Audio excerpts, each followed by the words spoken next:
In terms of farm policy, we're still sort of in that unknown territory right now, in large part because of how things unfolded at the end of last year. But there are some things that we do know now coming out of the 2012 elections. Not only, of course, is Barack Obama president once again for his second term, but also there were some very key polling results or very key voting results on that are going to shape one of the key policy issues. You've recently heard President Obama talk about immigration reform. A bipartisan group of senators has now come up with a package for immigration reform. This issue turned in no small part due to those election results.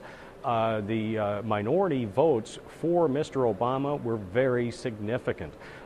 Mitt Romney was only able to garner 29% of the Latino vote in this last election. Now, that's in contrast to 42% by George W. Bush. And despite the fact Mr. Romney received 89% of his votes from white Americans, he still did not capture the White House.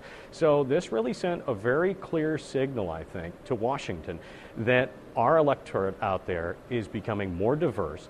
It is becoming more Latino. We have more minorities now voting than we have before, and that number is only going to rise. That's what really gelled things in our mind that points us towards getting meaningful immigration reform done sometime probably in the next 18 months. It may well get punted into 2014, but it is something that we do think will happen. Now, the keys to any immigration reform package are going to be getting them registered. How do you deal with that? Also, verification. The papers that they present for work, how do we make certain that those papers are accurate and not something that they've just purchased somewhere that are not legal papers to present them for work? And probably the most important thing is going to be how do you deal with the estimated 10 to 12 million illegal immigrants that are currently in this country. Odds are any final immigration deal is going to have a series of things. One, they're going to have to probably register. That means that they have to come forward if they want to become citizens. They're probably going to have to pay some kind of a penalty. And then they will be put on some pathway towards citizenship. It's not going to be an immediate citizenship for them. And also then, this turns into an economic issue actually, because once then they are registered, once they're working, then they're paying taxes. So that starts to get into really kind of an economic issue. So it goes across many lines here.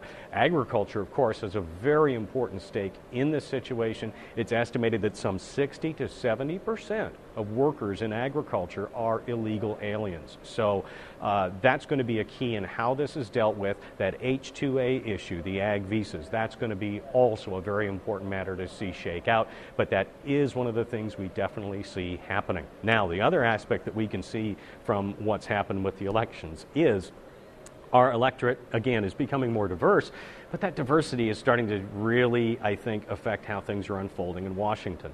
And that has sort of made Washington more dysfunctional, I think, than we've ever seen it. And when you get a diverse background of who they're representing, that sort of complicates the process of representing that growing, broadening of our population. It's going to contribute, I think, some more to the gridlock that we have been seeing in Washington.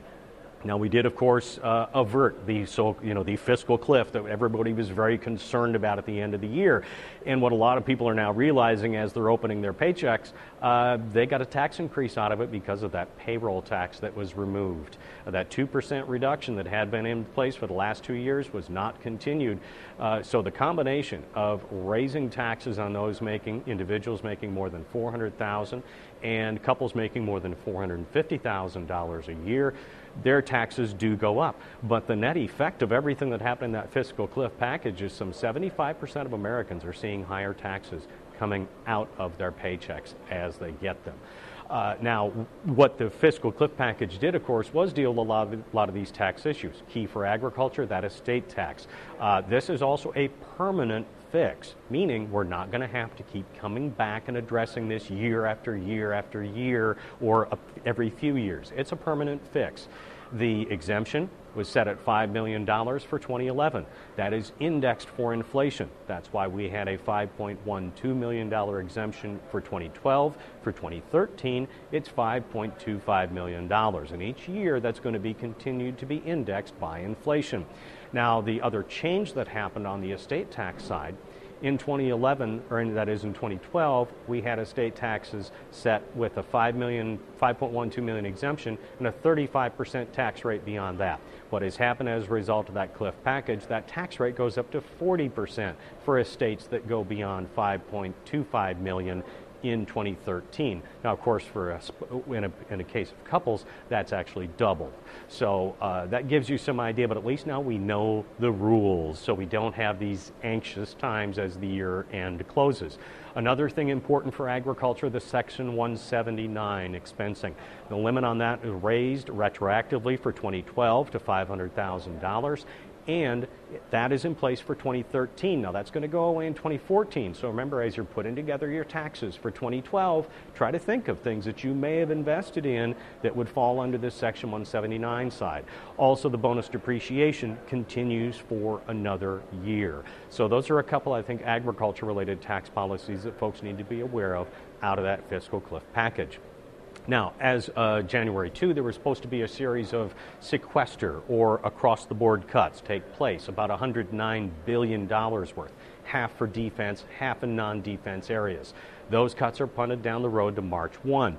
Some Republicans are starting to lean towards letting those take place because they did not get spending reductions in the fiscal cliff package that they were really wanting to have, but they knew the consequences of us going off that cliff would be devastating. A 3% roughly hit to the U.S. economy, and an economy that in the fourth quarter of the year now was growing, has actually contracted by 0.1%. So a 3% hit on a slow-growing economy would not be a good thing.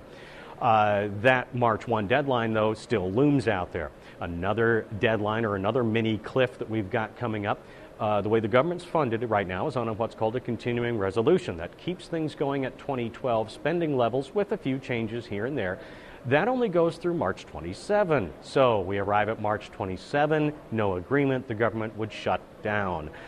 So I think there's another mini cliff issue coming up that lawmakers are going to have to deal with as things move forward. So even though we didn't go over the cliff, we've still got some mini cliffs that are going to be coming up in the weeks and months ahead. Now, the Farm Bill played into this to a degree. There was a push at the end of the year to try to get that Farm Bill put in the package, but there was resistance on the House side of trying to plop a major bill like that into the mix. Even though the House version of the Farm Bill saved $35 billion, the Senate version of the Farm Bill saved $23 billion. So, there was some change there that folks were eyeing as a way to help pay for certain things that did not come to pass. So now here we are in 2013. That means the Farm Bill starts all over again. Of course, we've got the bedrock laid from the 2012 work that was done, so we're not starting really at ground zero. But here's the key. Until lawmakers are told on the House and Senate Agriculture Committees what kind of a budget savings number they have to meet, they really can't craft a policy. So until that budget number comes, and odds are that's not going to be arriving until we get close to that time frame when we're looking at some of these mini cliff issues.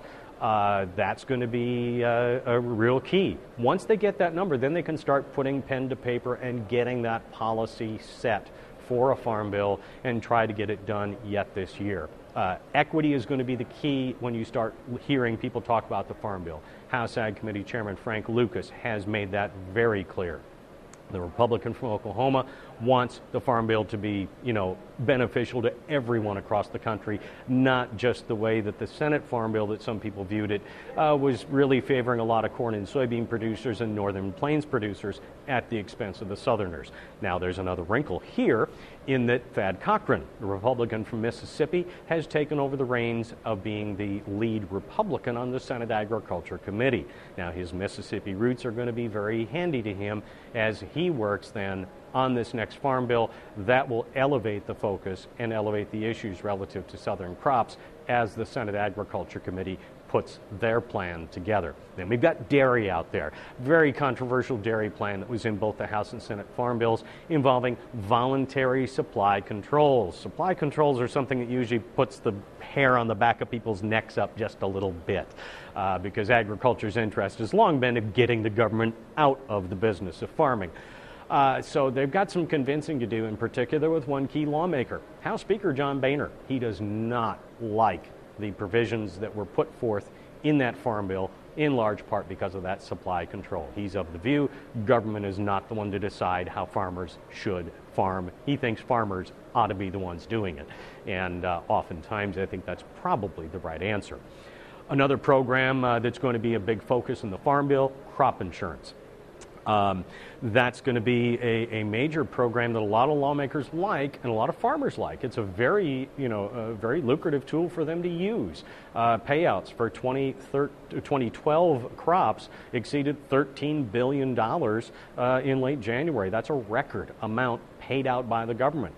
Now, the premium subsidy, about 62% of the total premiums paid into that program are paid by the government. That premium subsidy is going to be the issue that people are going to really focus on. The Environmental Working Group and others have already focused their attention on that, and that's what they're going to be working on and trying to reduce that. Ideas there, a means test, if you will, that beyond a certain level of income, you would not be eligible for the full subsidy on your crop insurance. That's one possibility. Not sure it can be done as part of this farm bill, given the popularity of the crop insurance program, but that is going to be the focus in the future when it comes to farm spending, because that's one of the biggest outlay portions of that farm bill right now. And here's the key, too, on that overall farm bill. About 75 to 85% of that is nutrition spending. Food and feeding programs. The food stamp program, we now call it SNAP, Supplemental Nutrition Assistance Program, but lots of people still call it food stamps. That is 75 to 80% of the bill. It's just an amazing amount, and that's going to continue to be a number that will be worked on as far as savings. Senate Agriculture Committee bill, $4 billion reduction in food stamps, $16 billion would be taken up by the House Ag Committee. It's not going to be either of those numbers, and the Ag Committees aren't going to make that call. That call is probably going to be made, to use a good Washington phrase, by someone above their pay grade. They'll probably be told what that number will be, or at least they'll get a pretty good idea what it should be, and but there will have to be some sort of reduction in nutrition programs. I mean, again, 75 to 80% of that farm bill, you've got to find somehow some savings there. So those are really the issues as we look at the farm bill. Now, I want to touch on 2013 real quick, because there are some people out here that have been throwing up the worry flag of, oh no, you're not going to get a direct payment for 2013. Folks, here's the deal. The 2008 Farm Bill was extended. It is extended through September 30 of this year. Some programs go beyond that just because that's how their budget timeline works. Direct payments are here for 2013. The ACRE program is here for 2013, but if you were in ACRE sometime over 2009 to 2012, you get a chance to get out of the program if you want to. That had not been the case before. It was once you're in, you're in. Now for 2013, since we've sort of reset the clock, if you will, you'll be able to go to your FSA office and get out of ACRE if you were in it. Likewise, if you want to get in it, you certainly can. But those direct payments, again, are reauthorized, and in fact, USDA, in their guidance to county offices, says that yes, you can count those and put those in your projections as they work with lenders and work with borrowers for FSA. So even the agency is admitting they're going to be there. Now, could they be reduced? Absolutely. That's a possibility as we get into these budget cutting times. Reductions are very possible almost anywhere. So we can't rule out the fact that, yes, they could be lowered from where they're at, but direct payments are here for 2013. Another thing that took part, the disaster programs, livestock disaster programs, and the SURE program, all of them ended at the end of September 30, 2011. This is because farm state lawmakers, when crafting the 2008 Farm Bill, and recall the Democrats were in charge, both the House and Senate when this happened, they ended those programs 1 year ahead of the end of the overall Farm Bill. That got them some budget savings. Well, now that move is kind of coming around to bite them a little bit after we had the drought in 2012. The livestock programs were reauthorized as part of the Farm Bill, but here's the key. They have not been funded yet. And that's what really drives anything that happens in Washington, and that is funding. Now, if they get an appropriation approved for it, then we'd get those livestock disaster programs back functioning once again. But until they're funded, no money can be spent to run them. So in effect, they're really not going to be there. Now, the SURE program, there's been a push to get that even reauthorized, but there's no clear case there yet for that one. Other quick things to mention, personnel. EPA Administrator Lisa Jackson is departing that agency. We need to see now who is going to come in her place. The rumblings in Washington are that she departed in part over an expectation the administration is going to approve the Keystone Pipeline. So that was one of the maybe things went on in Washington that prompted Lisa Jackson to leave EPA. Who comes in will be very important because people drive policy, okay? And so if we get someone who's regulatory minded in there, that may resurrect a lot of the regulatory actions that we saw early in the Obama administration in this second term, and agriculture is going to be on guard for that. Now, two of them, Tom Vilsack, who, by the way, is staying in his role, at least so far, and I'll get to that in a second. He's staying in that role. He says, here's two regulations you don't have to worry about. That infamous dust regulation out of EPA, the so-called regulation that never was, that's not going to come forward, he says. The other one he pledges will not happen, the child labor regulation dealing with agriculture. So there's two at least right now we don't have to worry about. Now, I said Mr. Vilsack is sticking around so far. Senator Tom Harkin has announced he will not seek re-election in 2014. That's raising speculation of several things. First off, Bruce Braley is the representative from Northeast Iowa's 1st Congressional District. He is being sort of touted as the one who's been groomed to take that slot that is currently held by Mr. Harkin. We're waiting to hear whether Tom Latham or Steve King will opt to run for that seat against whoever jumps into the ring. Now, here's a possibility. We could see a Vilsack in that race. Christy Vilsack, Tom Vilsack's wife, ran unsuccessfully for Congress against Steve King. Mr. Vilsack could also depart USDA, come back to Iowa, and seek that Senate nomination for Iowa. So we've got a few things there to shake out yet. But right now, Tom Vilsack is staying in. We sort of picked that up in December, and remarks he made to our Farm Journal Forum didn't sound like a policymaker that was ready to leave, but one that more was staying, had a longer-term view and vision to talk to agriculture about. So that's a rundown of what's going on in the wacky world of Washington, D.C. coming out of the 2012 presidential and congressional elections. Perfect.